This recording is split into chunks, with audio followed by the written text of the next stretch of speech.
शीर्षक मेहनत का असली खजाना।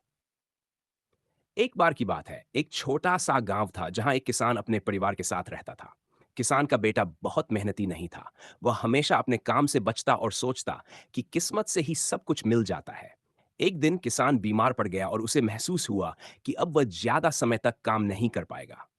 उसने अपने बेटे को बुलाया और कहा, बेटा, मैं खेत में एक बहुत बड़ा खजाना छुपा कर गया हूं।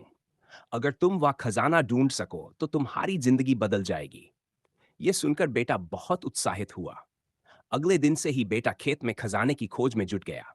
उसने पूरा खेत खोद डाला, लेकिन उसे कोई खजाना नहीं मिला। वह बहुत निराश हुआ और अपने पिता के पास जाकर कहा, पिताजी, मैंने पूरा खेत खोद दिया, लेकिन मुझे कोई खजाना नहीं मिला। पिता मुस्कुराए और बोले, बेटा, अब जब तुमने पूरा खेत खोद दिया है, तो इसमें बीज बो दो। बारिश के बाद तुम्हें समझ में आएगा कि असली खजाना क्या है। बेटे ने पिता की बात मानी और बीज बो दिए। समय बीतने के साथ खेत में फसल लहलहाने लगी। फसल इतनी अच्छी थी कि बेटे ने जीवन में कभी इतना अनाज नहीं देखा था। उसने वह अनाज बेचकर खूब धन कमाया। उस समय पिता ने कहा, बेटा, असली खजाना मेहनत और कर्मठता में है।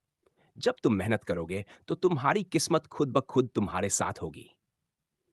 इस घटना से किसान का बेटा समझ गया कि किस्मत से ज्यादा मेहनत और धैर्य का महत्व है। उस दिन से उसने कभी भी काम से जी नहीं चुराया और जीवन में सफलता प्राप्त की। मेहनत का कोई विकल्प नहीं होता। सफलता पाने के लिए कठिन परिश्रम ही असली खजाना है।